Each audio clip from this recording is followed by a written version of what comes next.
राम राम दोस्तों, जय बाबा नीम करोली महाराज जी की। आशा है कि आपके ऊपर भी बाबा नीम करोली जी की अपार कृपा होगी।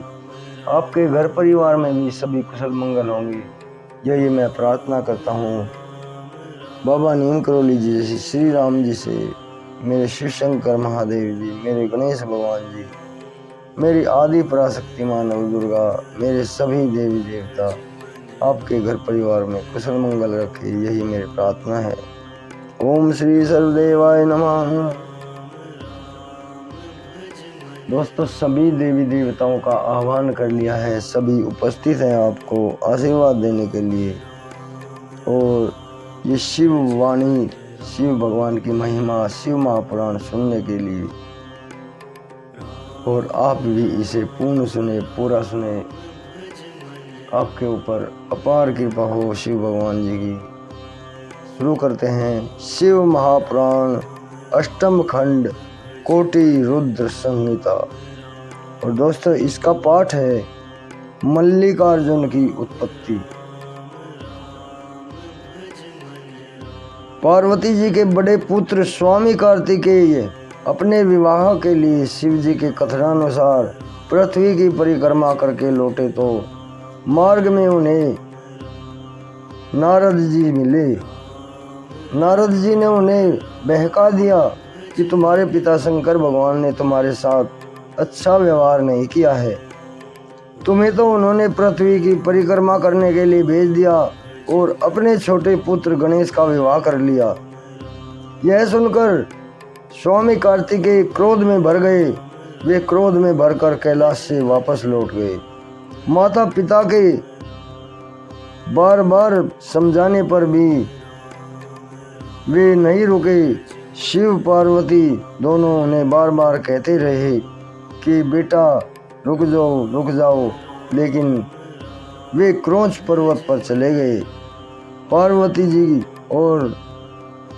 जी कुमार के वियोग में विलाप करने लगी। शिव भगवान भी साधारण मनुष्यों की तरह दुखी हो गए और उन्हें क्रोंच पर्वत पर लेने के लिए चले गए। माता पिता के आगमन की बात सुनकर कुमार वहां से 100 योजन और दूर चले गए। कुमार का क्रोंच पर्वत से चले जाने की बात सुनकर भगवान शंकर क्रोंच पर्वत पर ज्योतिर्लिंग रूप में विराजमान हो गए। तभी से यह लिंग मल्लिकार्जुन के नाम से प्रसिद्ध हो गया। तो दोस्तों, ये मल्लिकार्जुन की उत्पत्ति का अध्याय यहीं तक है, छोटा सा अध्याय है। अगला अध्याय सुनाता हूँ, महाकालेश्वर की उत्पत्ति। पूरा सुने मेरे भाई, आपके ऊपर शिव भगवान की अपार कृपा हो। महाकालेश्वर की उत्पत्ति। अवंती नाम की एक नगरी में एक शिव भक्त ब्राह्मण रहता था। वह प्रतिदिन नियम पूर्वक पार्थिव शिव पूजन किया करता था। शिव जी की कृपा से ब्राह्मण को किसी भी चीज की कमी ना थी। सब प्रकार के सुख भोग कर वह अंत में शिव जी के परम पद को प्राप्त हुआ। उस ब्राह्मण के 4 बेटे थे, जिनके नाम थे देवप्रिय, मेधाप्रिय, सुकृत और धर्म बाहु। ये चारों पुत्र भी अपने पिता की तरह ही शिव भक्त थे। अवंती नगरी के पास ही रत्नमाला नामक का एक पहाड़ था। उस पहाड़ पर एक राक्षस रहा करता था। उसका नाम दूषण था। दूषण ने ब्रह्मा जी से तप के द्वारा वर प्राप्त कर रखा था। वह बाद में धर्म का द्वेषी बन लोगों को सताने लगा। वह धर्म की अवहेलना और देवताओं को पीड़ित करने लगा। अपने बल और पराक्रम से उसने दोनों लोकों को जीत लिया। एक दिन वह राक्षस अवंतीपुर में आ गया। उसने अपने 4 प्रमुख दानवों को बुलाकर आदेश दिया कि मैंने अपने बल से त्रिलोकी को अपने वश में कर लिया है, परंतु शिव भक्त ब्राह्मण मेरे अधीन नहीं हो पा रहे हैं। अतः तुम चारों समस्त ब्राह्मणों को एकत्र करो और उन्हें बताओ कि अब मेरी ही आज्ञा के अनुसार उन्हें चलना होगा, नहीं तो उन्हें दंड देकर मेरी शरण में लाओ।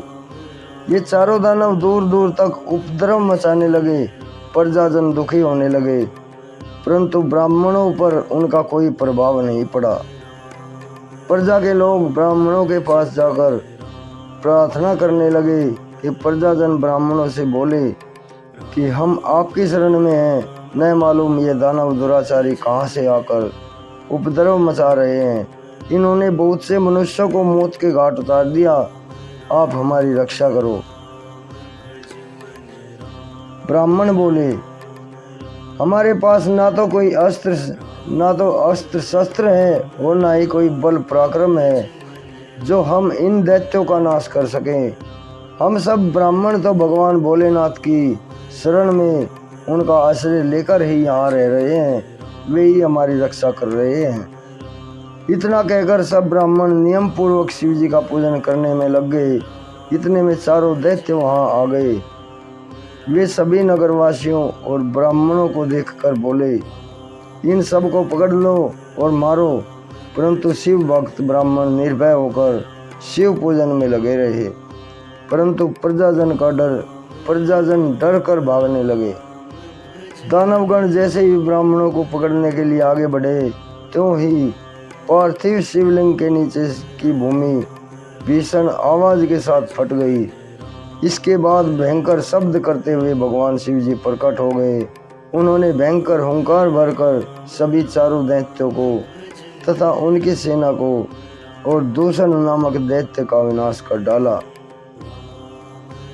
भगवान शिव जी के इस अद्भुत चरित्र को देखकर सभी मुनिगण तथा देवतागण प्रसन्न हुए। देवता आकाश से पुष्पों की वर्षा करने लगे। शिव जी ने ब्राह्मणों से वरदान मांगने के लिए कहा। ब्राह्मण बोले, हे स्वामी, आप हमारा इस संसार में आवागमन के चक्र से मुक्ति देकर अपने चरणों में स्थान देने की कृपा करें और इस जगह पर आपका सदैव निवास रहे और सभी की मनोकामनाएं पूर्ण हो, यही हमारी प्रार्थना है। भगवान शिव तथास्तु कहकर स्वयं महाकालेश्वर के नाम से वहाँ पर विराजमान हो गए। ये महाकालेश्वर भगवान सभी दर्शनार्थियों के दुख को दूर करते रहते हैं तथा पूजन करने पर सभी पापों का नाश करके सबकी मनोकामनाएं पूर्ण करते हैं। तो दोस्तों, ये पूर्ण हुआ महाकालेश्वर की उत्पत्ति और अगला होगा महाकाल की महिमा। ये मैं आपको कल सुनाऊंगा। अभी आज्ञा लेता हूँ। कल अगला अध्याय महाकाल, उज्जैन में जो महाकाल है, महाकाल की उत्पत्ति कैसे हुई, ये पाठ मैं आपको कल सुनाऊंगा। जय शिव, जय शिव, जय शिव। भगवान शिव आपके ऊपर सदैव कृपा दृष्टि बनाए रखे, यही मेरी मंगल प्रार्थना है शिव भगवान से। मेरे बाबा नीम करोली जी सबके ऊपर कृपा करो, सबके कष्ट हरो। बाबा हे भगवान।